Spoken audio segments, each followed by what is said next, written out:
ಇನ್ನು ಮಹತ್ವದ ಬೆಳವಣಿಗೆಯಲ್ಲಿ ಗ್ರೇಟರ್ ಬೆಂಗಳೂರು ಆಡಳಿತ ಮಸೂದೆ ಅಂಗೀಕಾರವಾಗಿದೆ. ಬಿಜೆಪಿ ಸದಸ್ಯರು ತೀವ್ರ ವಿರೋಧ ವ್ಯಕ್ತಪಡಿಸಿದರು. ಸರ್ಕಾರದ ವಿರುದ್ಧ ಘೋಷಣೆ ಕೂಗಿದ್ರು. ವಾಕ್ಸಮರ ಎಲ್ಲ ನಡೀತು. ಈ ವಿಧೇಯಕದಿಂದ ಕನ್ನಡದ ಅಸ್ತಿತ್ವಕ್ಕೆ ಧಕ್ಕೆ ಬರುತ್ತೆ, ಅನ್ಯ ಭಾಷಿಕರ ಹಾವಳಿ ಹೆಚ್ಚುತ್ತೆ ಅಂತ ಬಿಜೆಪಿಯ ಆತಂಕ.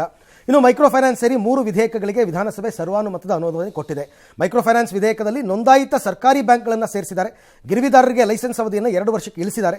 ದಂಡ ಪ್ರಮಾಣವನ್ನು 500 ರೂಪಾಯಿಂದ 5 ಲಕ್ಷಕ್ಕೆ ಏರಿಸಿದ್ದಾರೆ. ಶಿಕ್ಷೆ ಪ್ರಮಾಣವನ್ನು 10 ವರ್ಷಕ್ಕೆ ಏರಿಸಿದ್ದಾರೆ. ಇದನ್ನು ಬಿಜೆಪಿ ಸ್ವಾಗತ ಮಾಡಿದೆ.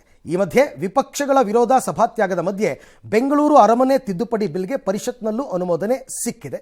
ಬಿಪಿಎಲ್ ಕಾರ್ಡ್ ಪರಿಷ್ಕರಣೆ ಸದ್ಯದಲ್ಲೇ ಶುರುವಾಗುತ್ತೆ ಅಂತ ಮುನಿಯಪ್ಪನವರು ಹೇಳಿದ್ದಾರೆ.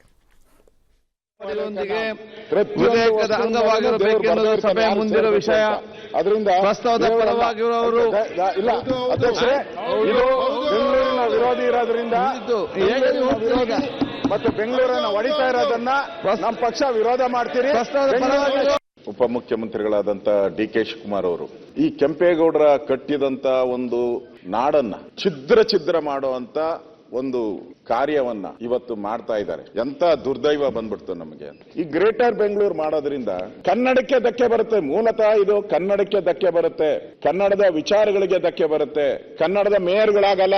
ಒಂದೊಂದೇ ನಾವು ಕಳ್ಕೊಬೇಕಾಗ್ತತೆ. ಹೆಂಗ್ ಕನ್ನಡ ಉಳಿಯಕ್ ಸಾಧ್ಯನೇ ಇಲ್ಲ. ಯೋಚನೆ ಮಾಡಿ. ಒಡೆಯೋದು ಈಸಿ, ನಾಳೆ ಕಟ್ಟೋದು ಕಷ್ಟ. ಗ್ರೇಟರ್ ಬೆಂಗಳೂರು ಬಿಲ್ ತಂದಿರೋಂಥವ್ರು ನಮ್ಮ ಬೆಂಗಳೂರು ಉಸ್ತುವಾರಿ ಸಚಿವರೇ ಒಂದು ಗ್ರೇಟ್. ಯಾಕೆಂದ್ರೆ ಈ ಗ್ರೇಟ್ ಅನ್ನೋದು ನಾನು ಕೇಳಿರೋದು 2 ಸಭಾಧ್ಯಕ್ಷರೇ. ಗ್ರೇಟ್ ಬ್ರಿಟನ್, ಗ್ರೇಟ್ ಅಲೆಕ್ಸಾಂಡರ್ ಅಂತ. ಅಂತದ್ರಲ್ಲಿ ಇನ್ನೊಂದು ಗ್ರೇಟ್ ಅಂತ ಕೇಳ್ತಾ ಇದ್ರೆ ಗ್ರೇಟ್ ಡಿ.ಕೆ. ಶಿವಕುಮಾರ್ ಅವರು ಇವತ್ತು ಗ್ರೇಟರ್ ಬೆಂಗಳೂರು ಬಿಲ್ ತಂದಿದ್ದಾರೆ. ಈ ಬೆಂಗಳೂರು ನಗರನ ಈಗಿರುವಂತ ಸಿಸ್ಟಮ್ ಅಲ್ಲಿ ನಾವು ನಡ್ಸಕ್ಕಾಗಲ್ಲ. ನಾವು ಮಾಡ್ತಾ ಇರೋದು ಅಧಿಕಾರದ ವಿಕೇಂದ್ರೀಕರಣ. ಬೆಂಗಳೂರನ್ನ ಛದ್ರ ಮಾಡ್ಲಿಕ್ಕೆ ನಾವು ಬಿಡ್ತಾ ಇಲ್ಲ. ಬೆಂಗಳೂರನ್ನ ಗಟ್ಟಿ ಮಾಡ್ಲಿಕ್ಕೆ ಈ ಒಂದು ವ್ಯವಸ್ಥೆನ ಮಾಡ್ತಾ ಇದೀವಿ. ಸುಮ್ನೆ ನಾವು ಸಿಟಿ ರೌಂಡ್ಸ್ ಅಂತ ಮಾಡ್ಕೊಂಡು ಕೂತ್ಕೊಳಕ್ಕಾಗಲ್ಲ.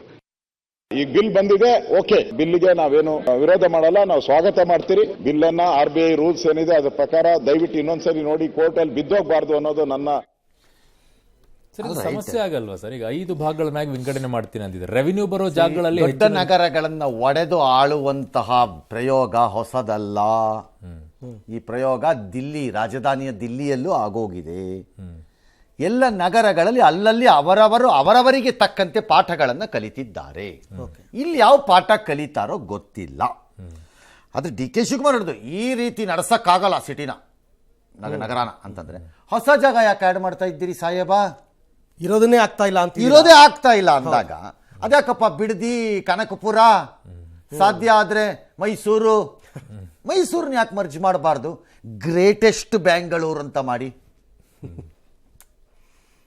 ಗ್ರೇಟ್ ಬೇಡ, ಗ್ರೇಟೆಸ್ಟ್ ಮಾಡ್ಬಿಡೋಣ. ಮೈಸೂರಿಗೆ ಸೇರಿಸ್ಕೊಂಬಿಡಿ. ಮಧ್ಯದಲ್ಲಿ ಮಂಡ್ಯ ರಾಮನಗರನು ಸೇರ್ಕೊಂಡ್ಬಿಡುತ್ತೆ ಜೊತೆಗೆ. ಆರಾಮು. ಬಿಗ್ಗೆಸ್ಟ್ ಆಗ್ಬಿಡುತ್ತೆ. ಈ ಕಡೆಯಿಂದ ಹಾಸನ ಸೇರಿಸ್ಬಿಡಿ, ಆ ಕಡೆಯಿಂದ ಕೋಲಾರ ಸೇರಿಸ್ಕೊಳ್ಳಿ, ಈ ಕಡೆಯಿಂದ ತುಮಕೂರು ಸೇರಿಸ್ಬಿಡಿ. ಹಳೆ ಮೈಸೂರು ಒಂದು ಕಾರ್ಪೊರೇಷನ್ ಅಂತ ಕರೆದು ಬಿಡಿ. ಕಾಂಗ್ರೆಸ್ ಸರ್ಕಾರ ಬೆಂಗಳೂರಿಗೆ ಏನಾದ್ರು ಕೆಲಸ ಮಾಡ್ರಪ್ಪ ಅಂದ್ರೆ ಇಂಥ ಕೆಲಸ ಕೈ ಹಾಕೊಂಡು ಕೂತಿದ್ದೀರಿ. ನೆಟ್ಟಿಗೆ ಒಂದು ರೋಡ್ ಮಾಡಕ್ಕೆ ನಿಮ್ಗೆ ಯೋಗ್ಯತೆ ಇಲ್ಲ 2 ವರ್ಷದಲ್ಲಿ. ಒಂದು ಫ್ಲೈಓವರ್ ಅಥವಾ ಮತ್ತೊಂದು ಒಂದು ಸರ್ಕಲಲ್ಲಿ ಡಿಕಂಜೆಸ್ಟ್ ಮಾಡೋದಕ್ಕೆ ಒಂದು ಪುಟಾಣಿ ಕೆಲಸ ಮಾಡಕ್ಕೆ ನಿಮ್ಮ ಹತ್ರ ತಾಕತ್ತಿಲ್ಲ, ಕಾಸಿಲ್ಲ, ಕವಡೆ ಇಲ್ಲ. ಬರೀ ಬುರುಡೆ ದಾಸರು. ಬೆಂಗಳೂರನ್ನು ಹಾಲು ಕರಿಯೋ ಹೊಸು ಥರ ಚೆನ್ನಾಗಿ ಬಳಸ್ಕೊತಿದ್ದೀರಿ. ಎಲ್ಲರೂ ಬಳಸ್ಕೊಂಡು ಕುಡೀರಿ ಹಾಲನ್ನು, ಗೊತ್ತಾಯ್ತಾ? ಅದು ಎಲ್ಲಿಯವರೆಗೆ ವಿಷವಾಗಬೇಕೋ ಅಲ್ಲಿವರೆಗೂ ಎಂಜಾಯ್ ಮಾಡಿ. ಆಮೇಲೆ ವಿಷ ಆಗಿದ್ದ ದಿನ ಸಾಯಿರಿ ಹೋಗಿ, ನನ್ನ ಪ್ರಕಾರ. ಬಟ್ ಕೆಲವು ಭಾಗಗಳಲ್ಲಿ ರೆವೆನ್ಯೂ ಜಾಸ್ತಿ ಬರುತ್ತೆ, ಕೆಲವು ಭಾಗಗಳಲ್ಲಿ ಕಡಿಮೆ ಆಗುತ್ತೆ ಸರ್. ಒಂದೇ ಅಲ್ಲ, ಬೇರೆ ಬೇರೆ ಕಾಂಪ್ಲಿಕೇಶನ್ಸ್ ರೈಸ್ ಆಗುತ್ತೆ. ನಾಳೆ ಕೋಆರ್ಡಿನೇಷನ್ ಈಗಲೇ ಒಂದು ಕಾರ್ಪೊರೇಷನ್ ಇಟ್ಕೊಂಡ್ರೇನೆ ನಮ್ಮ ಹತ್ರ ಕೋಆರ್ಡಿನೇಷನ್ ಇಲ್ಲ. ಇನ್ನು ಮಲ್ಟಿಪಲ್ ಕಾರ್ಪೊರೇಷನ್ಸ್ ಹಾಕ್ಕೊಂಡು ಒಂದೊಂದು ಕಾರ್ಪೊರೇಷನ್ ಒಂದೊಂದು ಪಕ್ಷದವ್ರು ಅಧಿಕಾರಗಳಿಗೆ ಬಂದುಕೊಂಡು ಆ ಅಧಿಕಾರದ ಪಕ್ಷದವ್ರು ಈ ಅಧಿಕಾರದ ಪಕ್ಷದವ್ರಿಗೆ ನಮ್ಮ ದೇಶದಲ್ಲಿ ನಿಮ್ಗೆ ಗೊತ್ತಿದೆ ಏನು ಕತೆ ಅಂತ, ಆಯ್ತಾ? ಲಾಟ್ ಆಫ್ ಏರಿಯಾಸ್ ಬೆಂಗಳೂರಿನಲ್ಲಿ ಅಲ್ಲಿ ತುಂಬ ಆದಾಯ ಇರುವ ಜಾಗ ಇದೆ. ಫಾರ್ ಎಕ್ಸಾಂಪಲ್ ಎಲೆಕ್ಟ್ರಾನಿಕ್ ಸಿಟಿ ಭಾಗದಲ್ಲಿರುವಂಥ ಕಾರ್ಪೊರೇಷನ್ದು ವಿಭಾಗಕ್ಕೆ ವಿಪರೀತವಾದ ಆದಾಯ ಇರುತ್ತೆ. KR ಪುರದ ಕಡೆ ವಿಪರೀತವಾದ ಆದಾಯ ಇರುತ್ತೆ. ಆದಾಯವೇ ಇಲ್ಲದ ವಿಭಾಗಗಳಿವೆ, ಅವು ಕತ್ತೆ ಕಾಯಬೇಕು. ಆ ಭಾಗದ ರೆಪ್ರೆಸೆಂಟೇಟಿವ್ಸ್ ಯಾರಿದ್ದಾರೆ ಕಾಂಗ್ರೆಸ್ಸಲ್ಲಿ, ಅವ್ರು ಹೋಗಿ ಮಣ್ಣುತ್ತೀನಿ. ನನ್ನ ಪ್ರಕಾರದಲ್ಲಿ ಮಣ್ಣುತ್ತೀನಿ ಅಷ್ಟೇ, ಇನ್ನೇನೂ ಇಲ್ಲ. ನನಗೆ ಗೊತ್ತಿಲ್ಲ ಡಿ.ಕೆ. ಶಿವಕುಮಾರ್ದು ಪ್ಲ್ಯಾನ್ ಏನಿದಕ್ಕೆ, ಯಾಕೆ ಬೇಕಿತ್ತಿದು.